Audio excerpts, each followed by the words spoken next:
Morning. I want to thank you all for being here. I want to thank George and the committee for holding this event. It obviously is a very important issue. Religious persecution and the threats to religious liberty are spreading throughout the world and are very important for us to confront. Obviously, some of this situation comes from oppressive governments. Some of it comes from conflicts within society among different groups, discriminating particularly against minority faiths, but also we see the impact that war has on religious communities. We've seen where, even in cases where we've pursued regime change against oppressive governments, where that has destabilized countries and where some faith communities have ended up at even greater risk than before. Some have been displaced from their homes, some have become seen their populations shrink. So we're going to talk about a lot of these different issues today, and hopefully we'll consider some solutions and we'll come away with a better understanding of what leads to some of these threats to religious liberty and greater understanding of different faith communities throughout our world. Today's keynote speaker is former Senator Rick Santorum, who's been active on the religious liberty front throughout his career. He served in the House from the state of Pennsylvania, and then served 2 terms in the United States Senate, was where religious issues and life issues and national security were major focuses of his Senate career. He twice sought the Republican presidential nomination, and in 2012 was winner of the Iowa caucuses and the runner-up to Mitt Romney, the eventual nominee. Without further ado, I'd like to introduce the senator and have him come talk to us this morning. Thank you.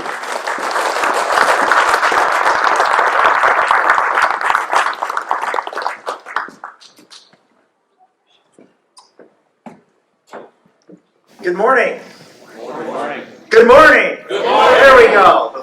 We want you guys to get fired up. There's a great panel afterward, and we want you to drill them with a lot of great questions. I am here to welcome you, but to give you a couple of things to think about, at least from my perspective, when dealing with this issue. As you just heard, I was a member of Congress for 16 years, 4 years in the House, 12 years in the Senate, and ran for president twice.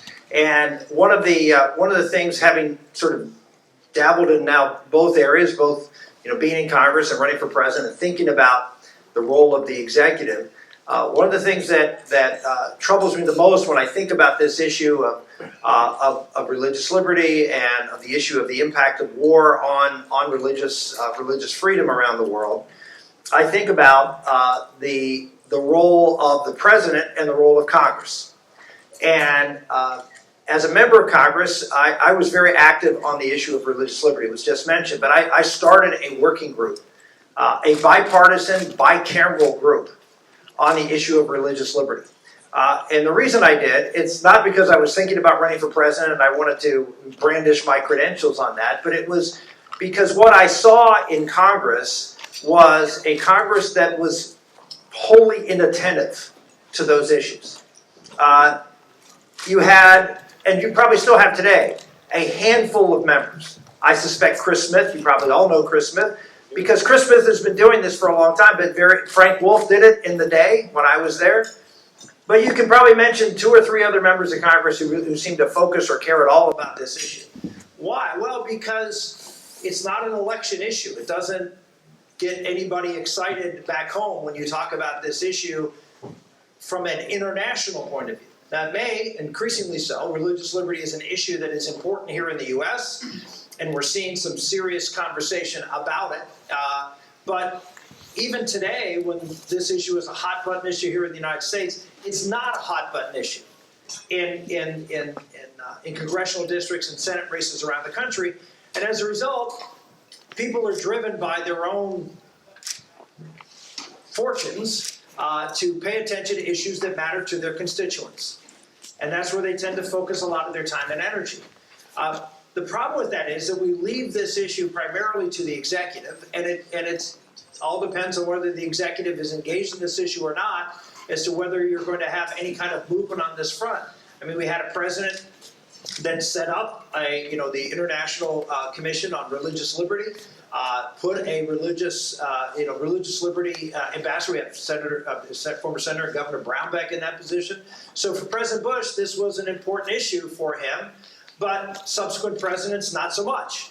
And if you don't have some mainstay in Congress to keep this issue alive, more than a half a dozen members, then this issue is never going to be a central issue of importance for the American government. You can't just have, no offense to the State Department, you can't just have State Department bureaucrats be the face of religious liberty, or even a commission be the face of religion. It has to be people who have electoral and political power, because that's what other foreign governments react to.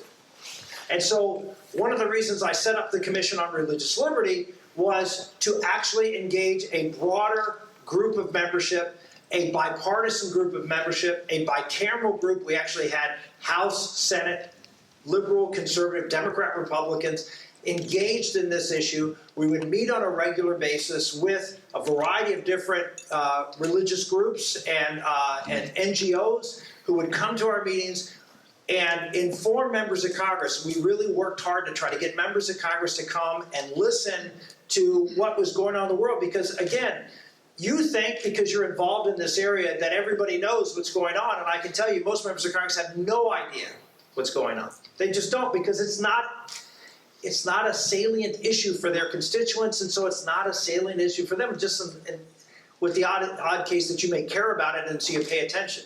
So the point I'm trying to make is that on a variety of different fronts, the Congress has ceded its authority to the President. The Congress has a role to play in this issue, just like it has a role to play in foreign policy when it comes to our engaging in wars around the world. Congress has a role to play, a constitutional role in that case, but also a moral role when it comes to the issue of religious liberty, but they don't. And you can say, okay, well, how do you change that? How do you get Congress to want to step up? Because what I see, as someone who ran for president, I see Congress increasingly divided, and as a result, ineffective, and as a result, continuing to narrow the scope of what they do because they can't do anything else. And so you say, well, that leads to a lot of frustration and a lot of acrimony. But here's the pitch that I would make to members of Congress on this issue. And I do so from the experience that I had on the commission, on the working group that I put together.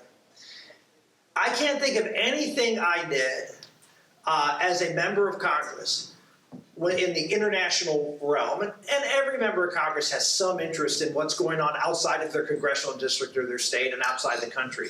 It varies from member to member, but they have some interest. Otherwise, they wouldn't be in Congress. And so how do you spark their interest? How do you get them to engage in this issue?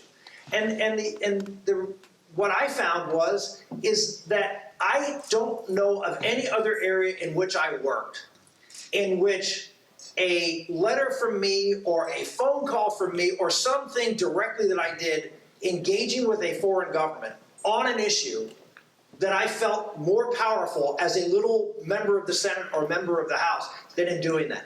Foreign governments don't like to get calls from members of Congress or senators about a problem in their country. They don't. And they react to it. Now, they may react various different ways, but they react. And so what you can appeal to is their sense of importance, because you really do have an opportunity. And this is what Chris Smith has learned, and Frank Wolf. For those are the two guys that Elliot Engel I know has gotten involved in these things on the other side.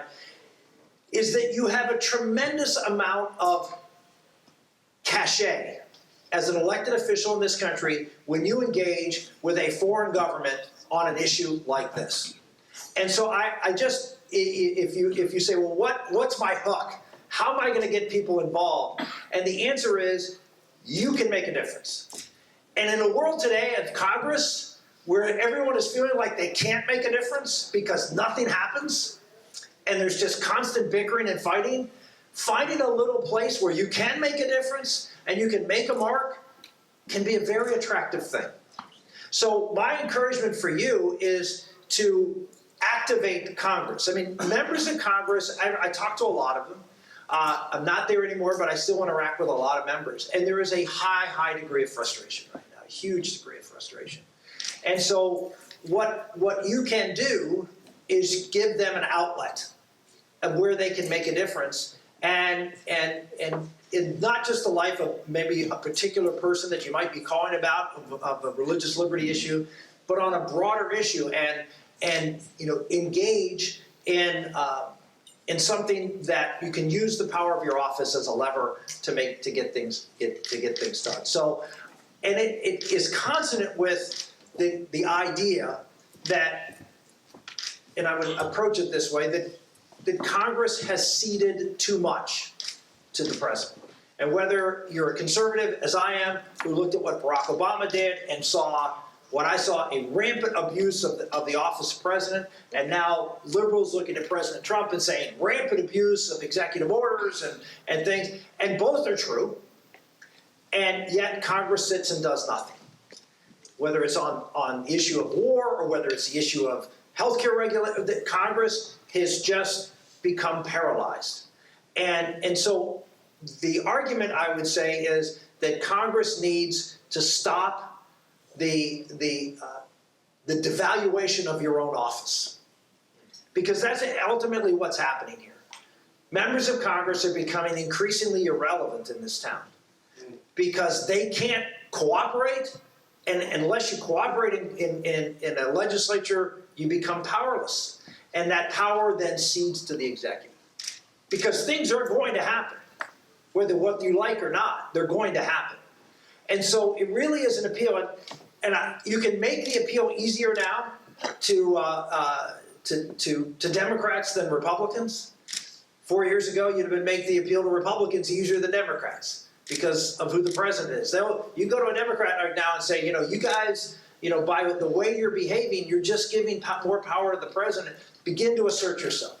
And the area that you can start and show that you can actually move the administration, and you can, let me assure you, you can, is in the area of religious liberty and directly engage in interacting with other countries. And you don't need the State Department or the White House permission to do it. You can just do it. Members of Congress can just do these things and really have a profound impact. So that's my message today is Congress, stop destroying the constitutional power that the Constitution gave you on a variety of different fronts.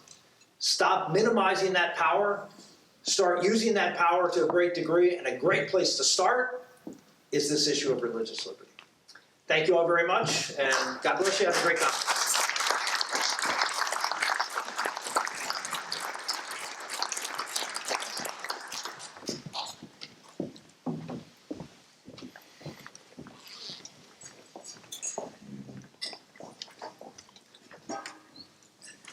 Thank you, Senator. We're going to kick off now the panel discussions. Our next discussion is going to be on the topic of the impact of religious liberty and cultural heritage.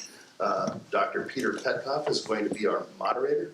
He's a senior law lecturer at the Brunel Law School, and I think it will be an exciting discussion. So I'm going to leave it up to Peter now. Thank you.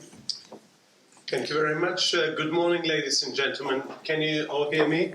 Yes. I'm honored and humbled to be chairing this roundtable on religious cultural heritage because it's also a reunion of old friends and colleagues.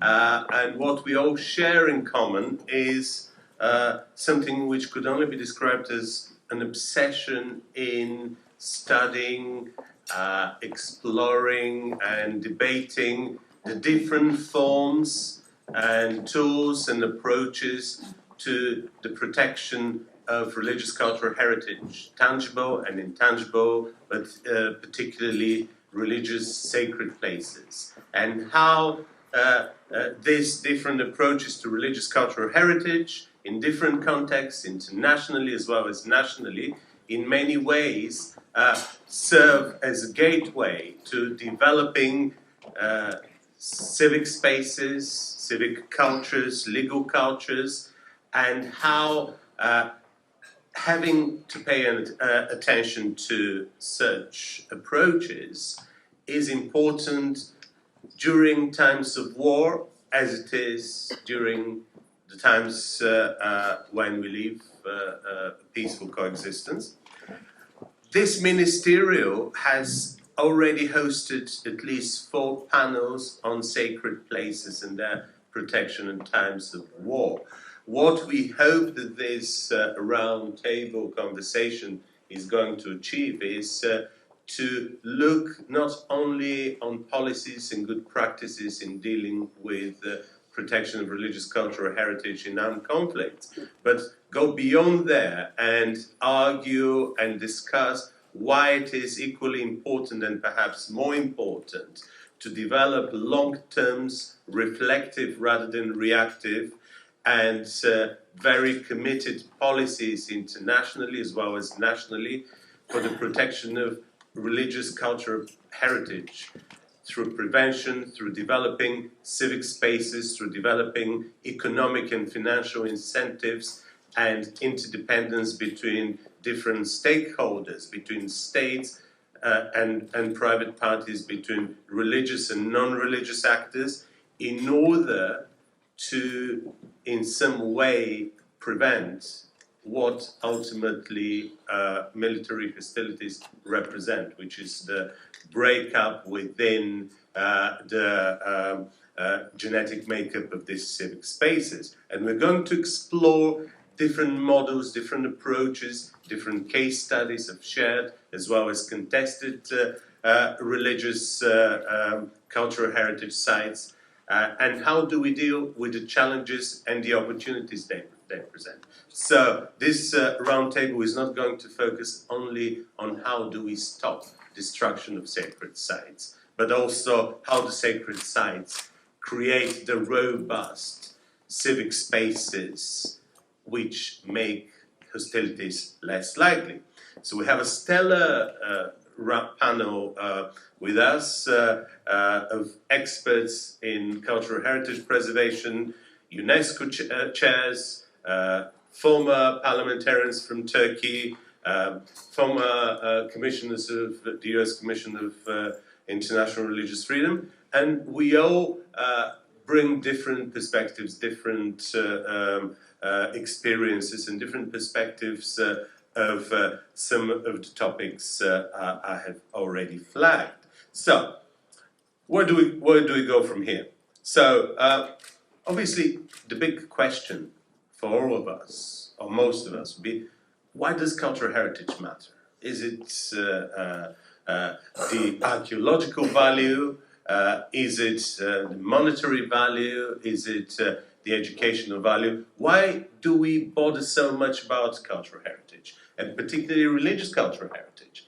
Nobody cared about this 10 or 20 years ago. UNESCO started to think about cultural heritage of religious significance only a few years ago. And now, all of a sudden, cultural heritage almost dominates the agenda of this ministerial. So, why does religious cultural heritage matter?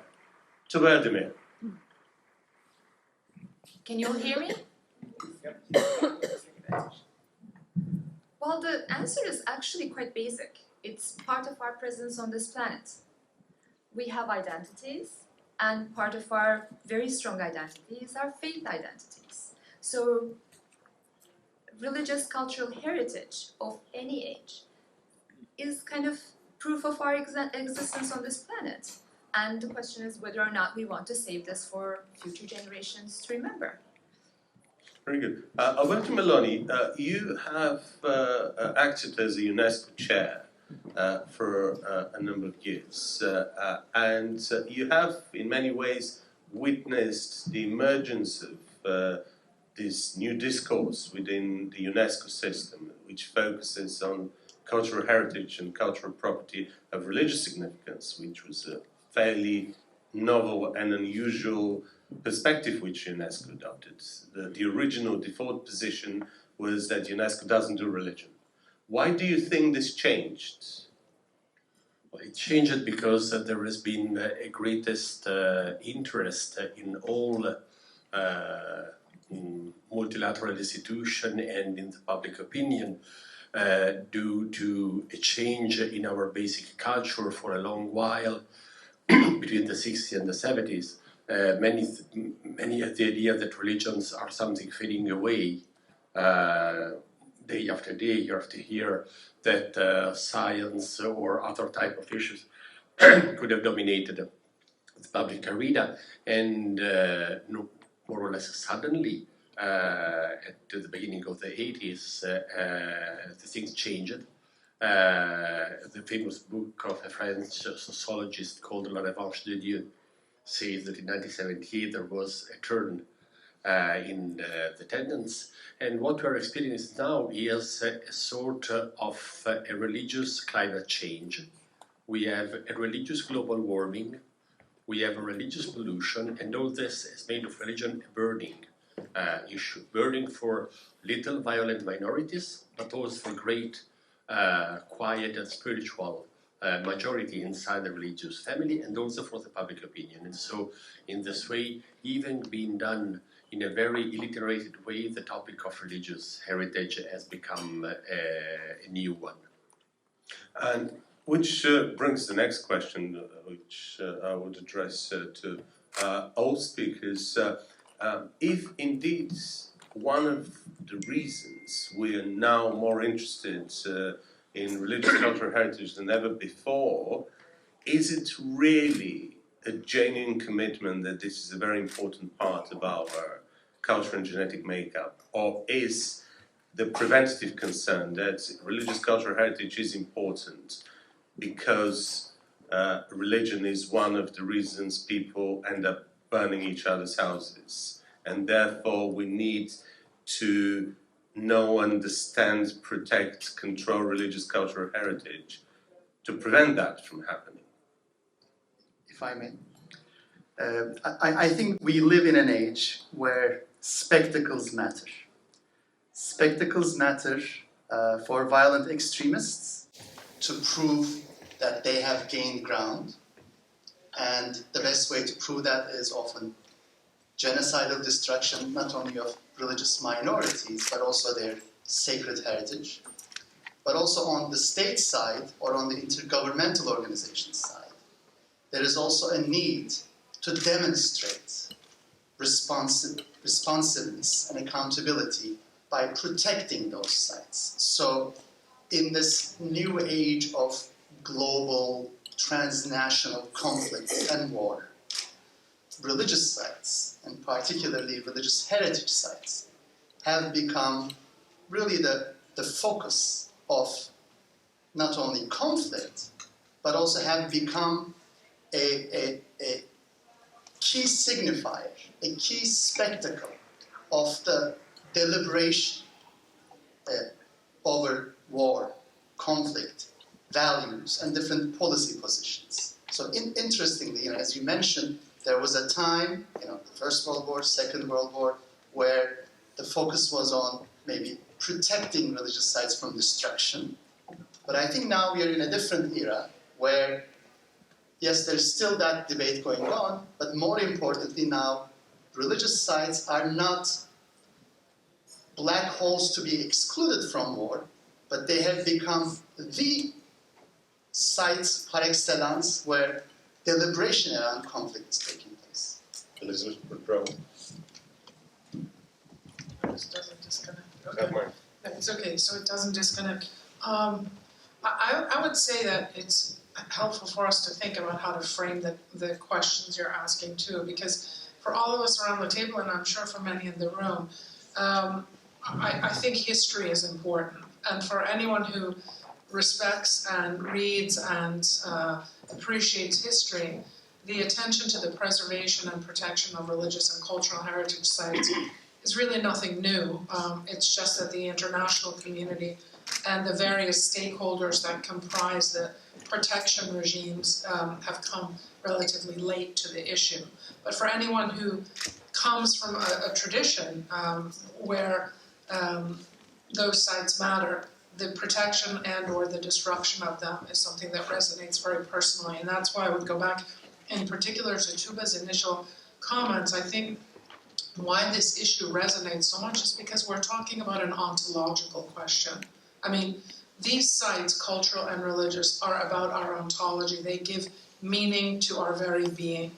And the sites themselves are expressions of that, and they are places where we express our being individually and as part of communities. And the protection and respect for those sites is part of our human dignity, or the disrespect for that, or the loss of that dignity. And the destruction of those sites through both violent and non-violent means is also a way to erase, as you said, to our existence, the fact that we once were, both individually and as communities. And I think, the destruction of those sites, and we've spent a week talking about the links between religious freedom and atrocities, and how violations of freedom of conscience, belief, and religion are harbingers of atrocities, crimes against humanity, genocide, war crimes. Sites are a core component of that. So, the destruction of sites oftentimes comprises what I've called before memoricide, the erasure of any physical evidence that allows a people themselves to remember and pass on intergenerationally that they once were, and also to have acknowledgement from the rest of humanity, and therefore provide the same acknowledgement that they once were. So I think there are deeply personal, but also very long-term historical ways of thinking about sites. Of course, history is very important. The trouble is that we very often read our histories differently, which makes it very hard to pitch or to project a common sense of public history. And that reflects in many ways the way shared or contested holy sites are approached by stakeholders, by communities which would like to challenge the status quo, but also by states which have in many ways to maintain an equilibrium of peaceful coexistence. Many of the speakers in this panel have done great work on the phenomenon of shared as well as contested sites. And what I would like to ask some of our speakers is to reflect in what ways shared and contested sacred sites are in some way a microcosm which helps us to identify overarching problems which could in many ways inform more robust, more coherent domestic as well as foreign policy by identifying problems as well as opportunities and feed in those problems and opportunities in the format of actionable policy points. Karen? Okay, good morning, and I'm sorry if my voice is a little rough today, but I have a cold. So I want to take Peter's comment a little back before we start talking about the issue of how do we deal with it. I want to think about a little bit of the importance of shared sacred sites.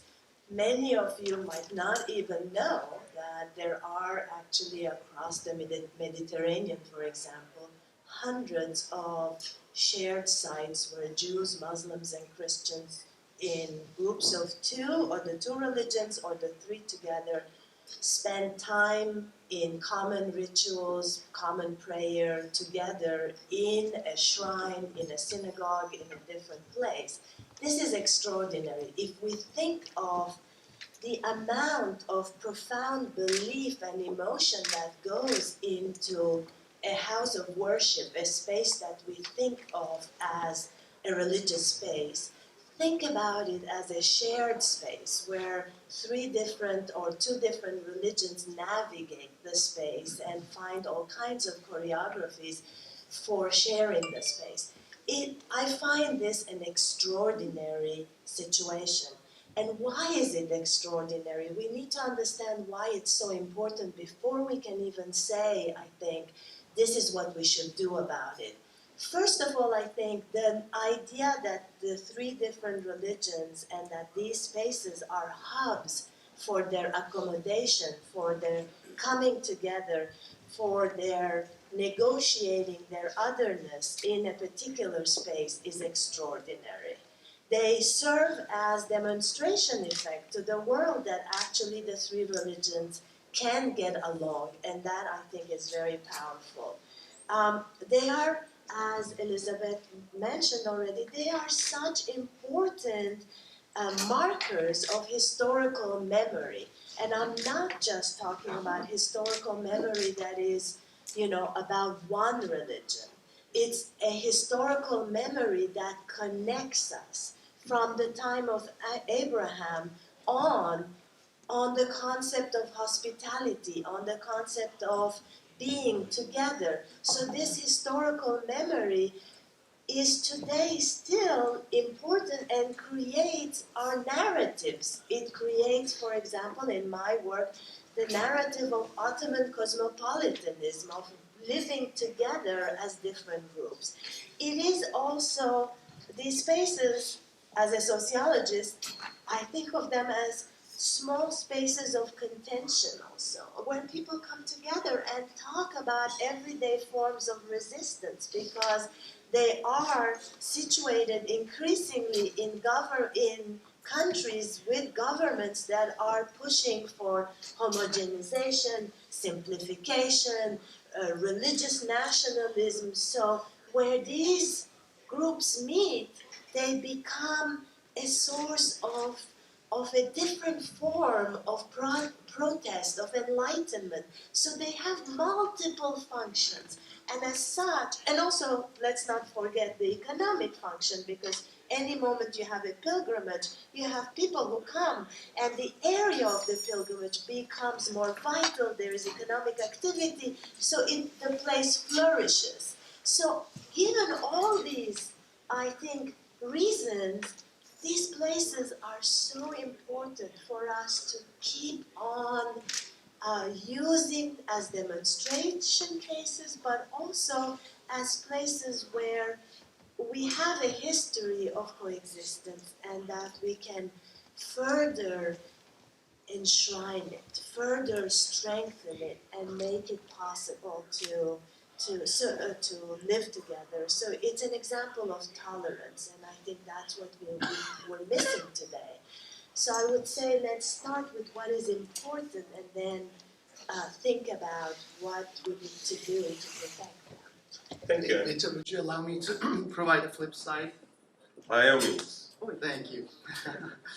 and sharing at other times within the framework of conflict I just presented could be actually a marker of state domination.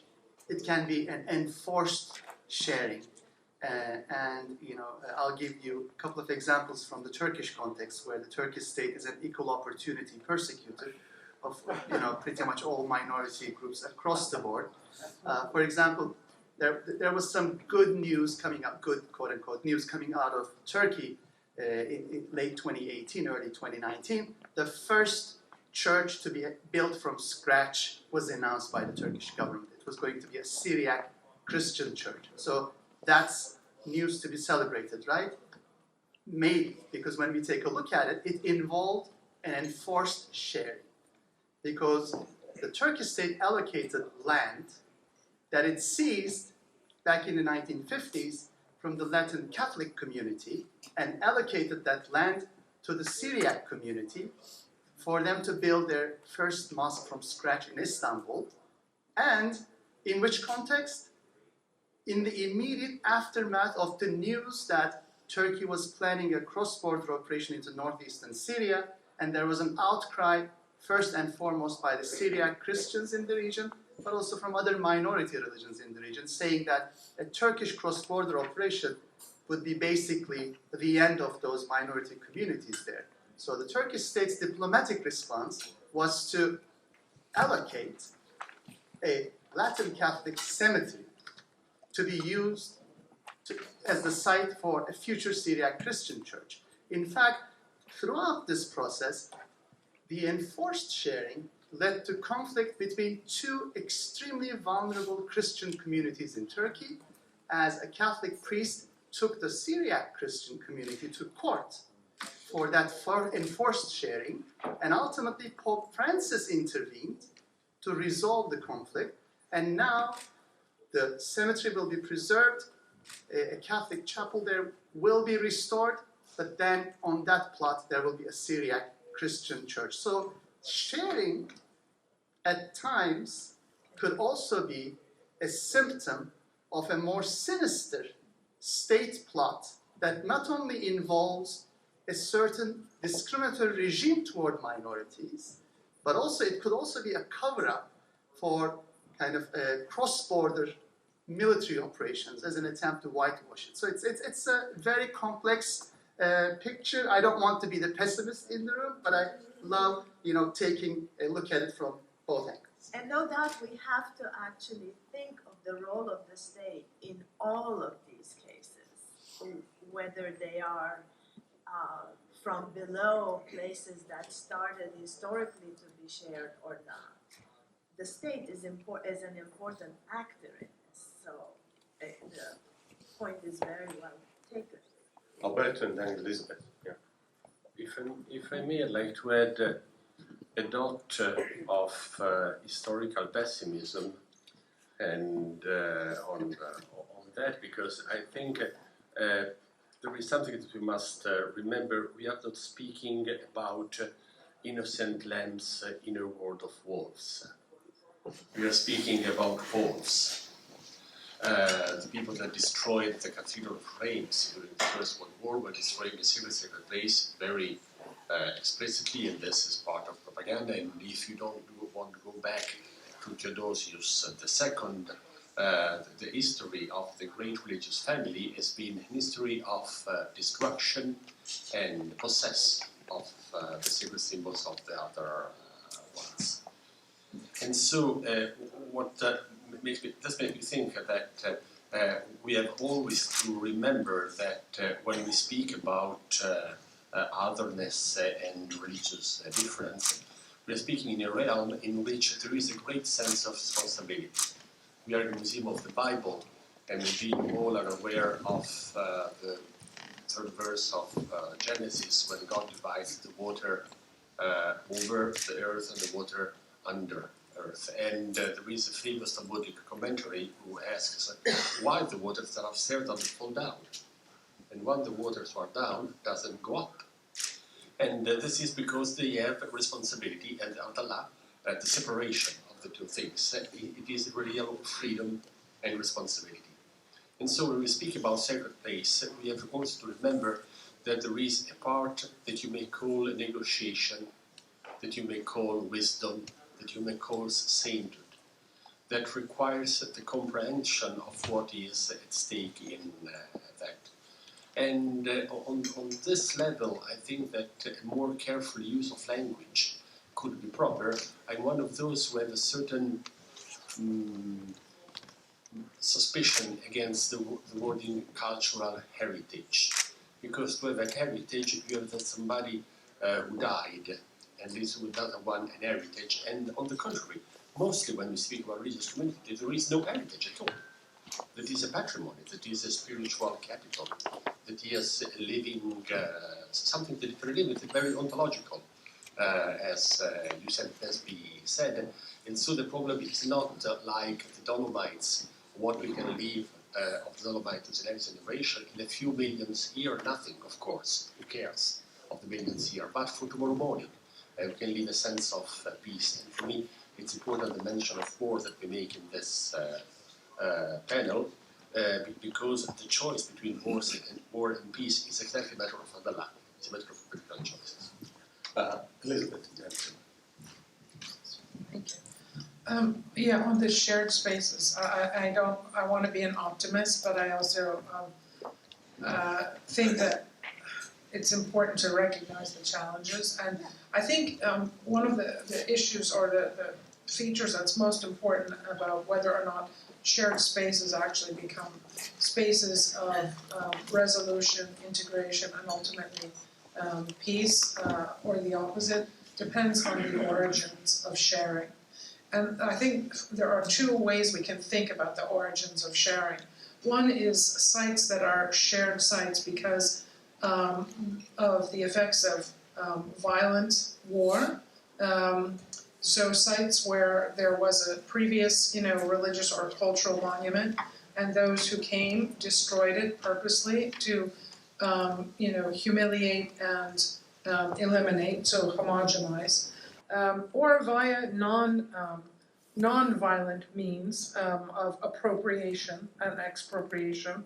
And I think that is a particularly insidious way of producing homogenization or forced sharing. And then there are sites that are shared sites because they were deliberately constructed that way.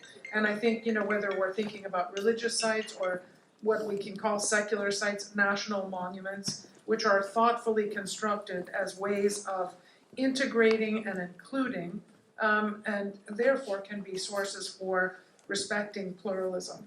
And so I think the how, under what circumstances, and who created the origin moment of sharing becomes especially important for the role of the state and civil society actors in addressing the sharedness as a possibility for resolution of deep wounds, and for recognition of the importance and the vitality that's generated by pluralism, or exactly the opposite, for the continuation of those, deep traumas and the impossibility of those spaces being shared. And in fact, they then become symbolic of ongoing efforts to eliminate one or others.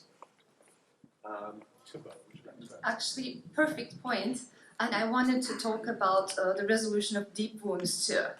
I am kind of in the spectrum of pessimism to optimism.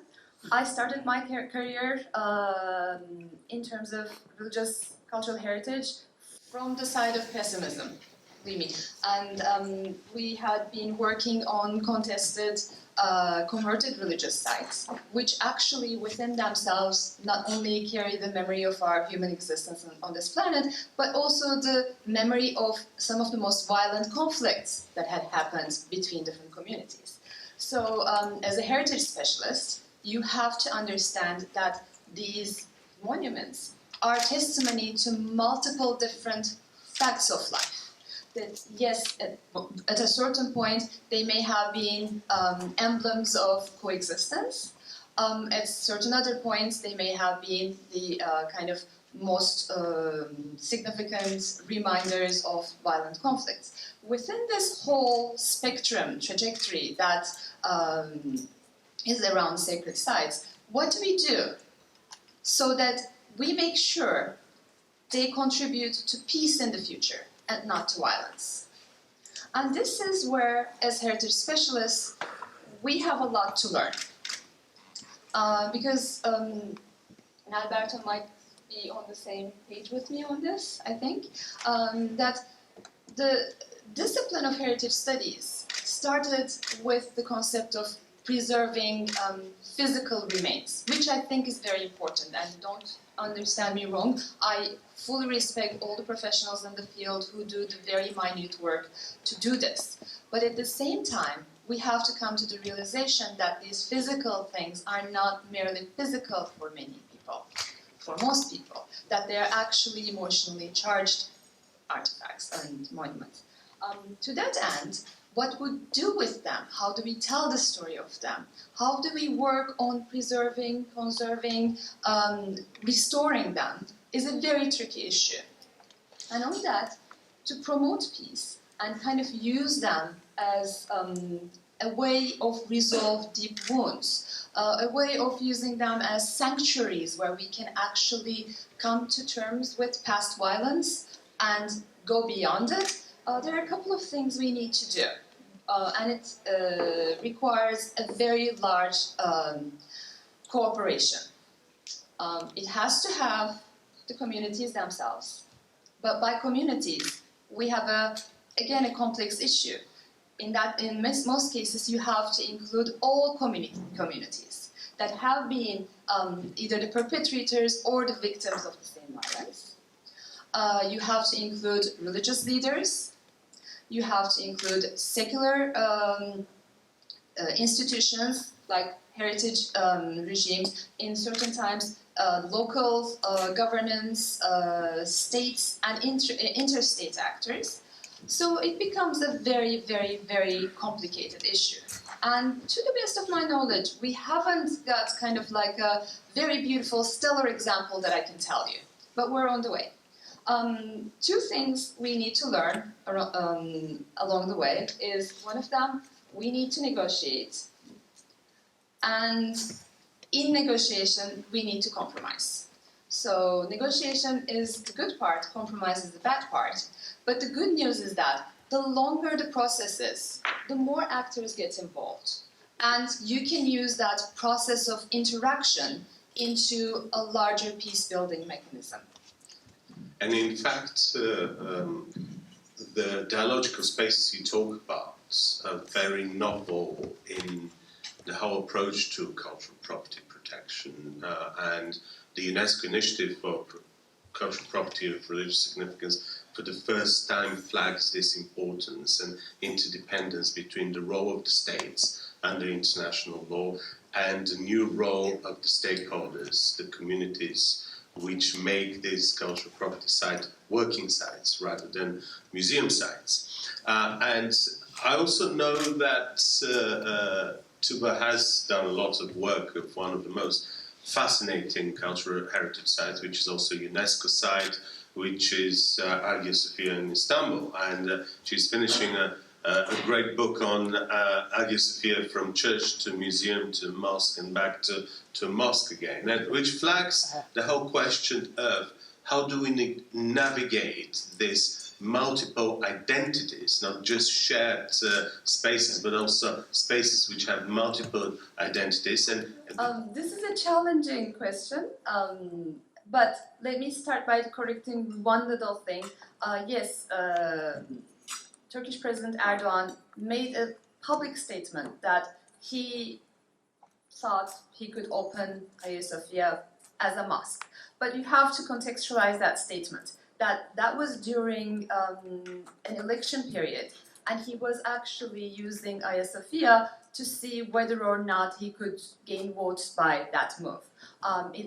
As it happened, Erdogan had the worst defeat of his political career in that election, so that kind of political move did not serve him well, I can tell. But the fact that Hagia Sophia was used in a political plot like that tells a lot about the nature of the monument. It was, from its first instance, it was a Byzantine imperial monument to show the power of the Byzantine emperor. So as beautiful as it is, as magnificent as it is, Hagia Sophia has always been part of this political it is a political spectacle, but political ebb and flow between different actors. And in that, for monuments like Hagia Sophia that have kind of been at the core of multiple discussions by multiple actors, I believe there is a great role for the international community to be in. If it is a monument of our human heritage, we have to make sure that it stays that way. And there is no actual golden rule in that, I would argue. And its museumified status at the moment is kind of like the status quo in Jerusalem, that it may not be the perfect solution, but it keeps it out of active conflict. So I would defend it for 21st century, early 21st century, to stay in that line.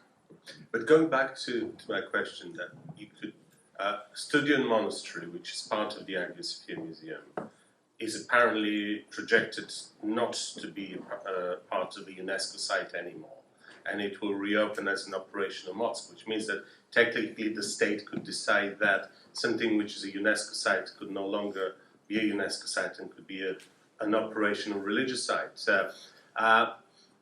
Does that make the UNESCO protection system virtually redundant in contexts like Turkey and any similar context when the state could actually choose to override international commitments?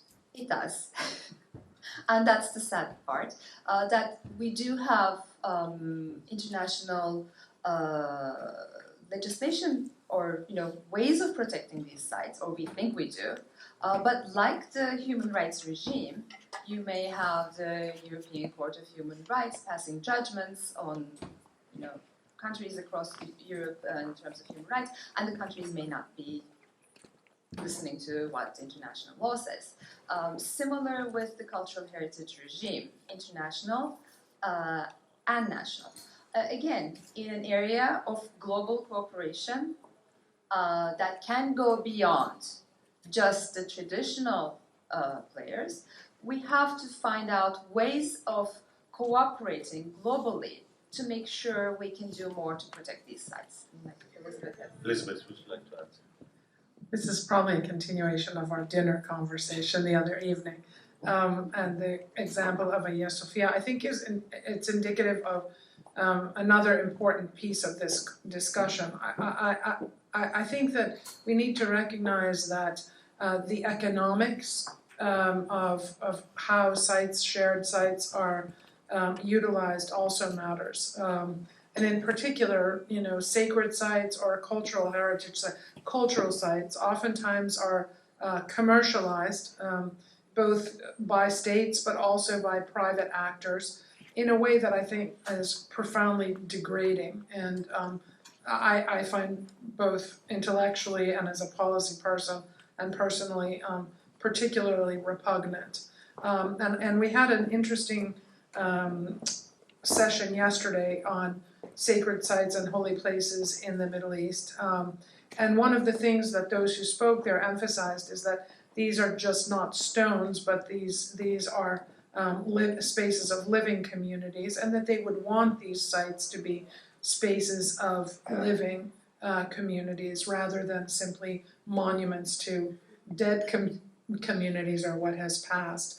And oftentimes the monuments to dead communities then become commercialized as tourist sites, etc. Having just come back from Jerusalem and met with many of the heads of churches in Jerusalem, they talked about the difference between the languages. You said, Alberto, before about the language of, tourism versus pilgrimage, and one is clearly commercial, and the other is clearly has a kind of sacred or identity component to it.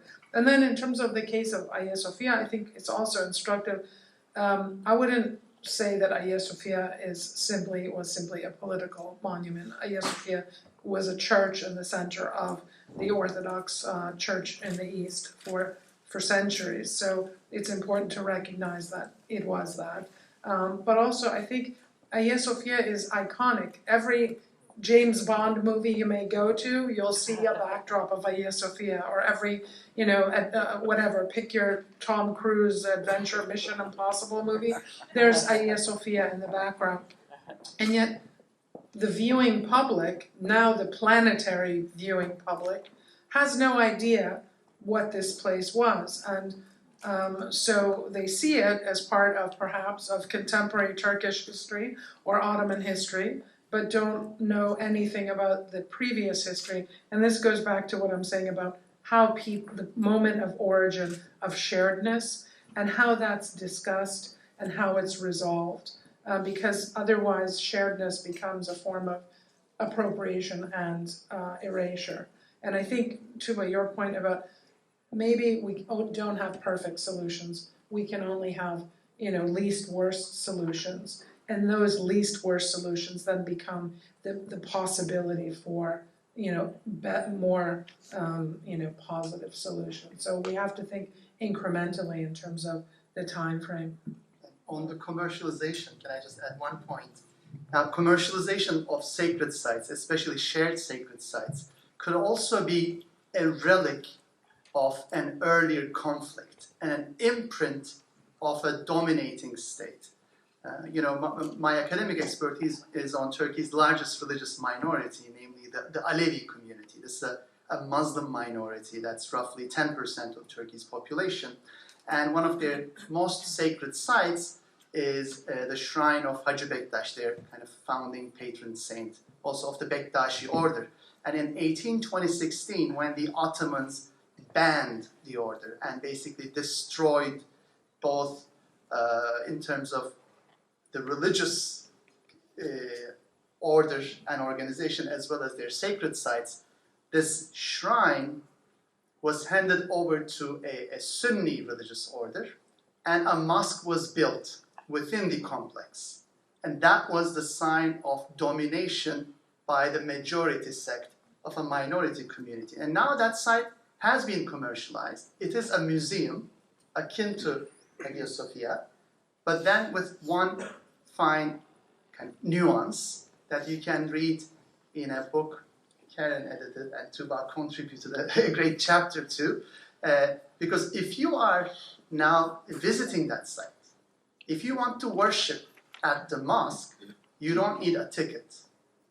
But if you are a follower of the Bektashi order, or if you're an Alevi, going to one of your holiest sites, first of all, you're not allowed to worship because your ritual hall, your worship hall has been museumified, unlike the mosque. But more importantly, you have to buy a ticket. So the state, in a way, reiterates every time you visit this site, whether you are a member of the majority or minority, whether you can worship or not, whether you have to pay or not. So in a way, it is iconic, not as a backdrop to a James Bond movie, but it's iconic in a way that it projects the sectarian regime in Turkey to everyone who comes to the site so clearly that you can't get it wrong. And I would like to steer the conversation in the direction of some of the overarching themes which are emerging, which is the role of the state, the way the state could choose to steer policies in direction of commercialization or religious Disneyland, or in the direction of control of particular religious associations by promoting or dissuading from shared spaces. Turkey is one example. The Cathedral Mosque of Cordoba is another example of a municipality choosing to use the UNESCO designation of a cathedral mosque as a heritage site to allow the Muslims to enter and share the cathedral with the Catholic Church as a political act. How does that create cohesion, social and cultural, and how does that create conflict? So and it raises another very big question, whether our approaches to cultural property and cultural heritage protection is likely to be divided between the extreme approach of China, where the state owns everything and allows usage or management of religious sites, and the other extreme, which is US or Israel approaches, where the religious sites are managed and imagined through the lens of the recognition of right to private property, with the rest of the world operating with some kind of hybrid models in one or another. So the question is, what's the role of the state? Should the state always have central and dominant role in the preservation of religious cultural property? Or should there be a balance between private and public actors, religious and non-religious actors, in doing that? And what would a coherent, robust policy which could articulate good practices of creating such balance could be? Thoughts? You're asking me? The panel.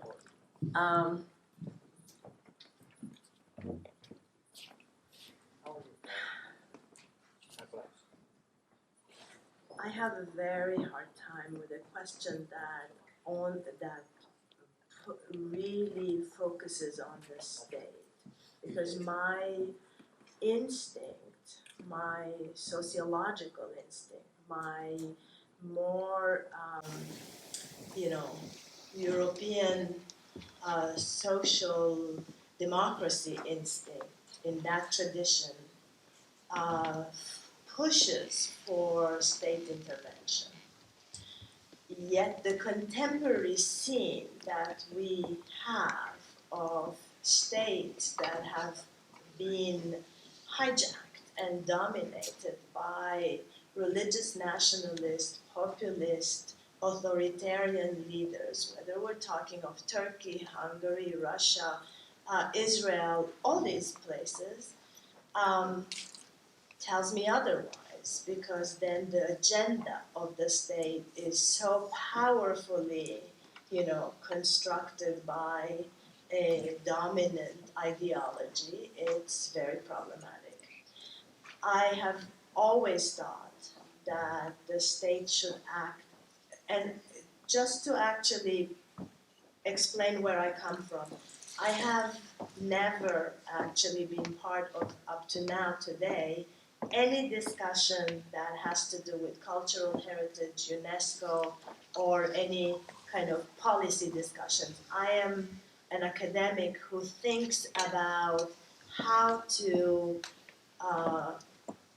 really put out their knowledge that is helpful to policy actors perhaps, but also to high schools and universities for teaching purposes and creating communities of knowledge. That's what I think about. I don't think more in terms of these larger institutions, but I've always thought that the state has a very important role to play in the protection of sites, in the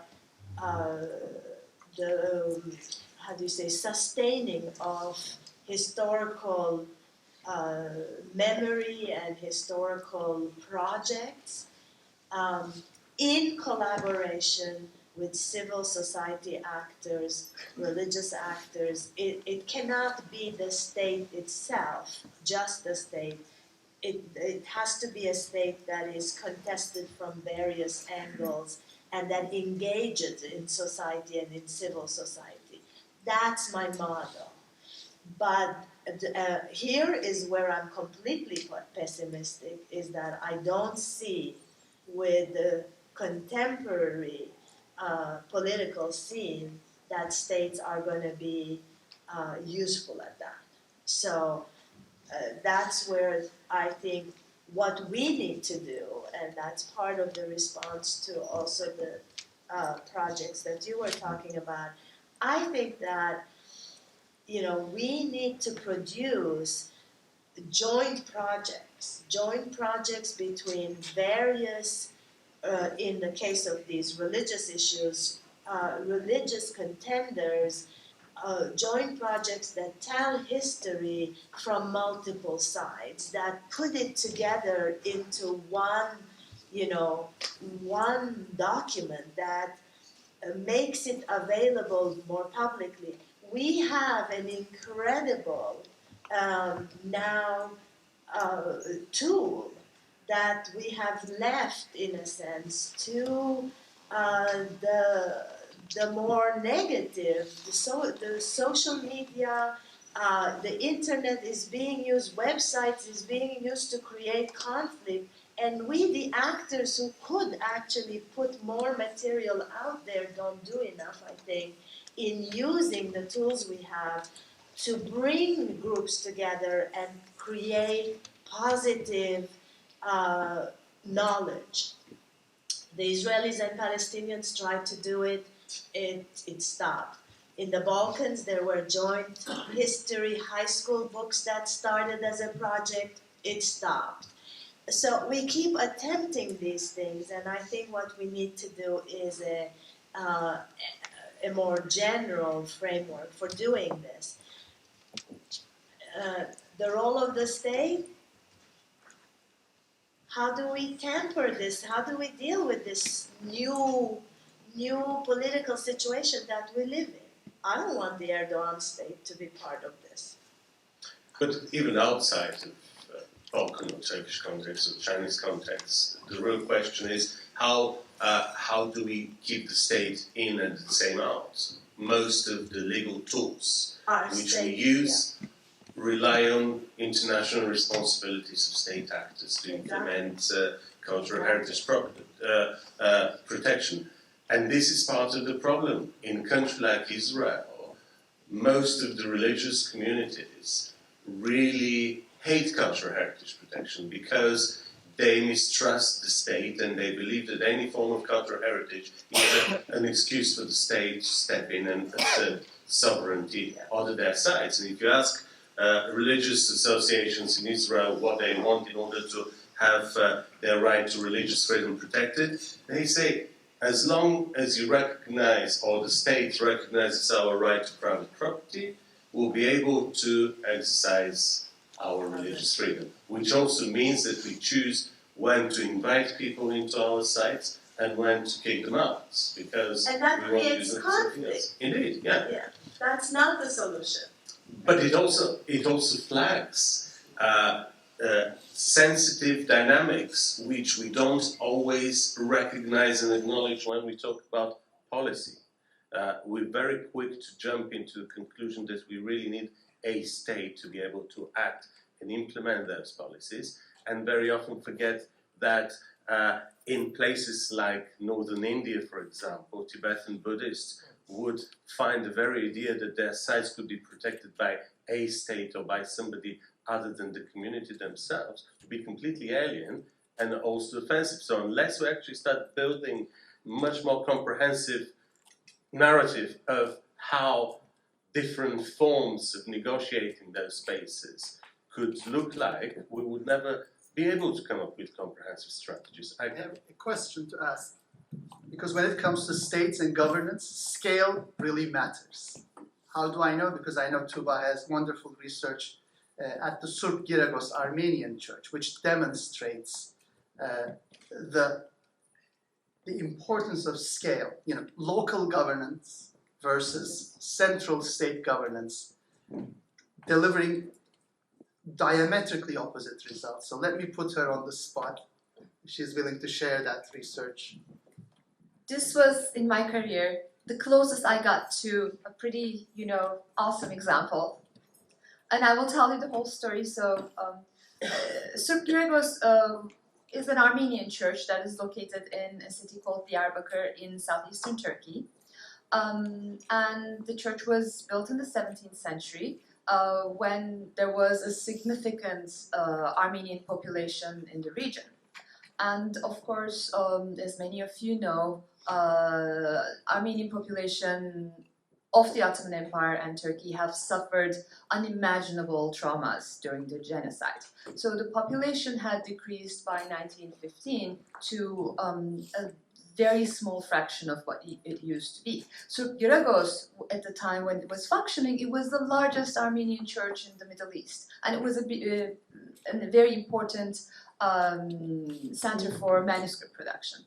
So throughout Turkish history, unfortunately, after 1915, there were multiple times when the lives of religious minorities in the region was endangered.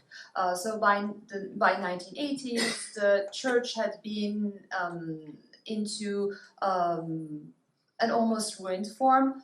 There were only 8 families living in Diyarbakir by that time, and with the death of the last priest, the church was completely left without any community.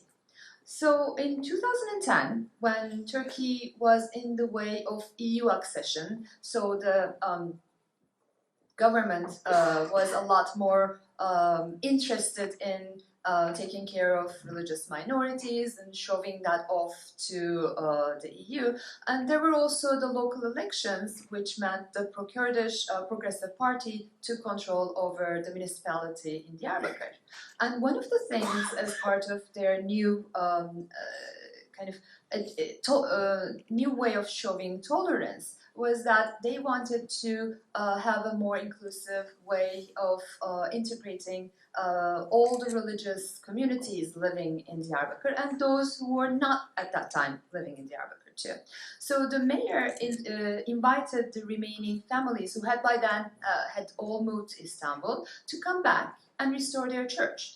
Now, in this example, at that time when the church was being restored, there were only a few people of Armenian identity living in Diyarbakir that could openly say that they were Armenian and worshipping.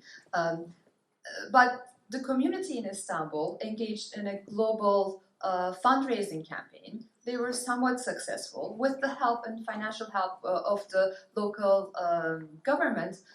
They were able to actually open the doors of the church for active worship in 2011. And that was a very important point in Turkish history, in Turkey's kind of facing back what happened during the genocide, the trauma of 1915. The local mayor invited all the communities.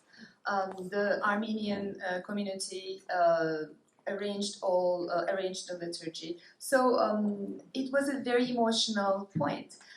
It brought together communities that were not necessarily had been together before.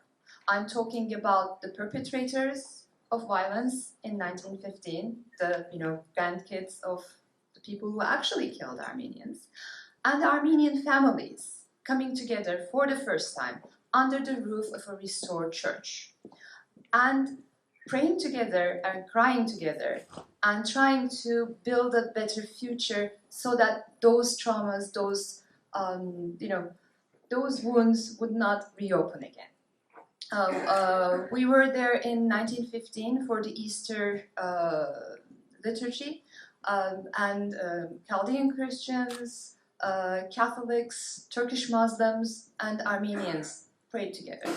It was one of the most beautiful sights, one of the most beautiful and effective restoration processes that I've ever witnessed in terms of building peace in the region. That was the first time, like university students, lay people who would come to the church and would just hang out and talk to others. And some of them would witness what the other families had been going through. Some of them would confess to the crimes that their great-grandfathers had committed.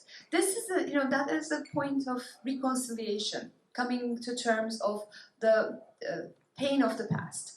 Now, the reason why it is not anymore the most important and amazing and beautiful project of the restoration is that in September 2015, right after the general elections in Turkey, there was an armed conflict between the Turkish military and the local Kurdish armed forces that lasted for about 6 months, and the whole old city was kind of ruined in a very terrible way. And I have a slide, and you can see in the slide that it's almost like a moonscape. It was a very painful destruction. And the church kind of remained beyond access to not only to Armenian community, but for heritage specialists, anybody who wanted to go and investigate for about 3 years. The negotiations to rebuild it again are just getting started, but on a different way.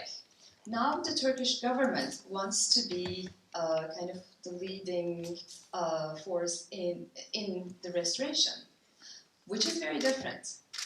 In 2011, the community had decided that they did not want to have any financial help from the Turkish government. They wanted to be in charge of the restoration and in charge of the fate of the church. Now the Turkish government wants to be the leading force in doing this restoration process. I'm still watching it. I'm not as optimistic as I was in the Easter of 2015, but nevertheless, we have to figure out what are the variables, what are the best practices that we can replicate in the future, and what are the things that we should avoid. And also we have to have the very solemn conscience that conflict is somewhat inevitable. It may come, it may go away. What do we do to make sure we live in peace as long as we can? And then what do we do after that? And Tuba's reflection also reminds us of the question about the tools. What are the tools? Indeed, in the emerging discourses about religious cultural property protection, using transitional justice forms of mediation, such as the one you already outlined, is seen as one of the tools. There are plenty of declarations, soft law instruments such as the Common Grounds Project and the Code of Protection of Holy Sites, the Declaration of the Knights of Malta for the protection of sacred places in the Mediterranean. And there appears to be an emerging consensus that we cannot make much sense or use very effectively the vast plethora of international law tools with teeth which never worked, but we could perhaps connect them in a much more informal and more comprehensible way through these soft law tools, through declarations, through toolkits, through guidelines, which may help policymakers on the ground to make more sense of what they already have. And it also raises the questions, how do we avoid duplication? All these organizations doing pretty much the same thing, replicating the same thing. The other day we had another session on cultural property protection, and one of the speakers was praising the great achievements of the Potomac Plan of Action of proposing a list of protected sites, only to be reminded that this approach existed since the First World War, and there is a broad international consensus that it was highly unsuccessful. So why do we need to go in the direction of things which have failed? And we know that they don't work. So what other directions do we take? Who participates in these conversations? Is this a policymakers' conversation, or is it a three-tier conversations of religious stakeholders, heritage experts and lawyers, and policymakers? I know that ICANN has been part of the very important International Parliamentarians Partnership on freedom of religion and belief. Do you think that this kind of format of international parliamentarians in the MENA region and beyond, heritage experts and lawyers, may be a model which we should seek to replicate in relation to religious cultural property? So very quickly, let me address that, because I think, as you know, I brought the issue of scale. Local governments matter a lot. Bringing local stakeholders matters a lot. But at the same time, on the other end of the scale, it's very important to bring in these international instruments. They can be, as concrete as the European Court of Human Rights or the United Nations, or they can be as nimble and as informal as the International Panel of Parliamentarians for Freedom of Religion or Belief, IPP4, of which I'm one of the founding and steering committee members. Now, in that experience of ours, the reason we chose not to be an intergovernmental or international formal organization, but a network, interested more in a soft approach, kind of a soft legal approach, was that there are different levels to engage one of the key perpetrators of violence and atrocities, that is the state, the nation state. And our approach was, for example, bringing legislators from around the world, across the political spectrum and from different faiths, to work together for what you might call as part of an attempt, in some respects, to shame, and in other aspects, in other cases, to basically commend. And one of the key tools we had, and this might come to you, as a very weak tool, a very soft tool, was our letter campaign. We asked members of our network to write letters to heads of state, to ambassadors of that state serving in their countries on key religious freedom issues. It could be a religious heritage site, it could be the imprisonment of an American pastor, such as the North Carolina pastor Andrew Brunson. And in our experience, this had a disproportionate impact compared to some of the more hard approaches, such as, for example, a conviction by the European Court of Human Rights. Because this kind of shaming, and you can imagine what happens when 50 ambassadors of a persecuting state receives letters from lawmakers, when the head of state of that country receives lawmakers from around the world, from Brazil to Australia, from Norway to South Africa, they do pay attention. It might not be a genuine attention, it might not be a genuine transformation of thinking, but it could simply be a response to avoid that kind of global kind of shaming and a global moral majority. So I think that could be one of the ways in which we can complement. I'm not offering this as the tool. I think what we need here is a complementarity across different levels, different scales. But again, going back to Surfgiragos' case, what I learned the most from that case is local matters profusely, even in cases which happen to be extremely transnational and globally connected. If you can bring in the mayor, the city councillor, the local stakeholders, it provides a protection no military can, no militia can. Because at Surfgiragos, when you had a pro-Kurdish mayor who has a strong rapport with the local Kurdish Muslims, many of whom are descendants of genocide perpetrators, that provided that church the strongest protection it has ever witnessed in a century, because the average man on the street, the average woman on the street there, no matter how humble a background, of how humble a background he or she comes from, was one of the protectors of the church as a neighbor, as a good neighbor, and that was as important as a UN peacekeeping force. Elizabeth. Yeah, I think it's fair to say that we're at a point where we have some of the most extensive and comprehensive legal regimes which have been developed, and Alberto, you probably know more than anyone on this panel about that, legal regimes for regulating, protecting cultural and religious heritage. But I think the real question, and states are signatories to some of those conventions, and I think the real problem becomes, however, where states are involved, the question of enforcement.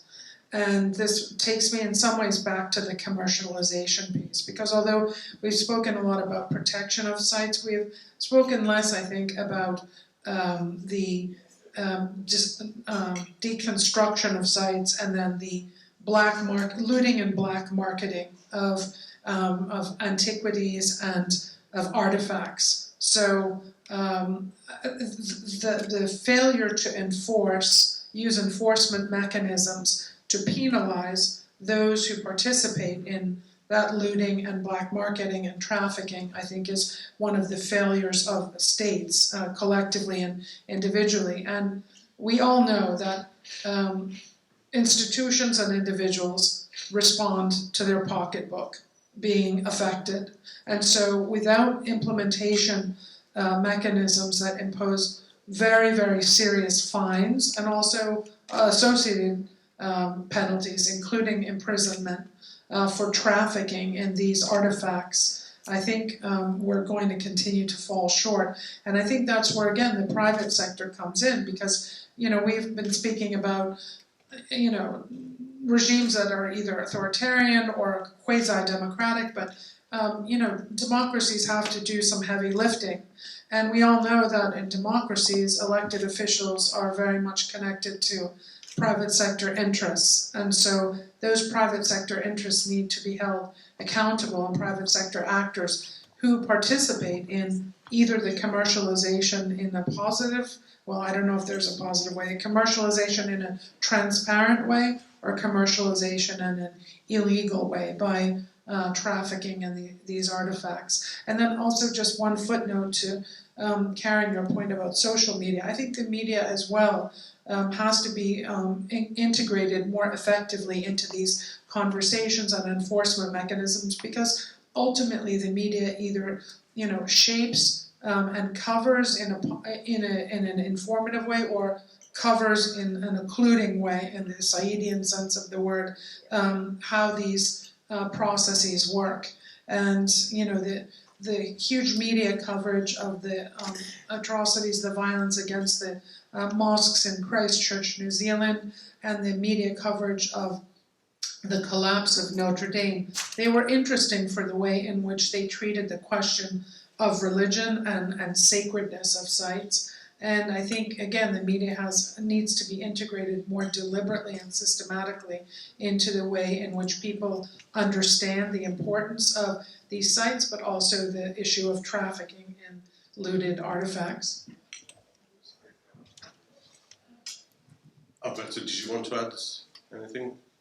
Yeah, for me, I'd like to add something about two aspects. One, the mention, the discussion on the state, and the other on the site.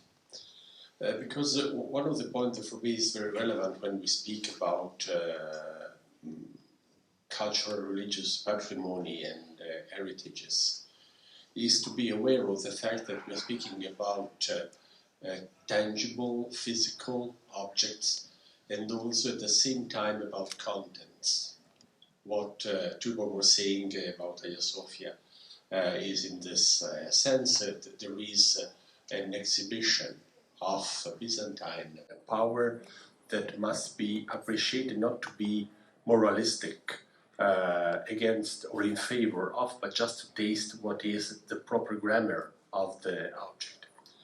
And there are aspects of cultural heritage that even more complex and intangible, and those that come back to the title of our panel, the impact of war. In North Iraq and in Syria, war has destroyed the capacity of monasteries, mostly, and other institutions to protect manuscripts. And what happened there is that a good number of academic institutions and university has done the worst and the best at the same time. So they came and they said, well, don't worry, we can digitize it. So they digitized a good number of manuscripts of the Syriac patrimony. Now this patrimony is available in Paris, in Oxford, in Harvard, in Princeton, in Berkeley.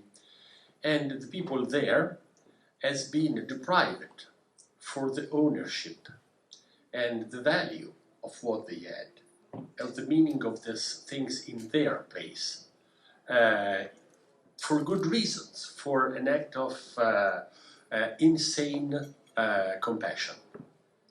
And this says that when you touch the things, the complication is very great, and to a certain extent, we can discuss a couple of hours what means to a certain extent. State, even the worst state, and the legal tradition is a way of protecting things also beyond the moral quality of those who are in power in a certain moment. And on this issue of content, I think there is something to reflect on, because we can use even the category of protection or even good action of protection and create counter effect and rebound effect that can be very dangerous. And so, being myself part of an academic community, I have nothing to do with the UNESCO sites. I'm UNESCO chair in religious pluralism and peace, that has a completely different approach, and I myself am a church historian working at a site with very narrow topic and specialistic topic. In my view, one of the things that has to be very clear is that we want to have an effective protection of this. We have to protect the object and the content, the language and the grammar, the preservation of the physical resistance and sustainability of the site, and also the capacity to understand it for its proper meaning. Because when I wanted to amuse some of our Italian politicians, I remember to them that sooner or later some tourists will come in the Cathedral Square of Milan looking at the Golden Madonna over the cathedral. They think that is a girl dressed by Cavalli, that is one of our luxury brand that is used to have very baroque things. Last point on this. This means that we have to think not only to protect the site that exists, but also to create sites that are sacred not because of the fact that the physical aspect is there, but the content is part of this sacred place. If you go to Facebook, the Abbot of Alcoche has created a profile for the Scriptorium Syriacum. That is something that we launched together when I had the chance to discover in one of his houses in North Iraq a manuscript that for us is very famous. It's the Baghdad 509. It is the only surviving manuscript of the Syriac liturgical, canonical, and conciliar tradition that apparently was lost in 1742, but simply because since 1742 the monks, that are wise persons, denied to have the manuscript and told the story that it was burned by somebody persecuting the monastery. And now this is going to this place, and it is interesting to know that the position of the Holy See on the Scriptorium Syriacum is very cold, because they say you are building a target.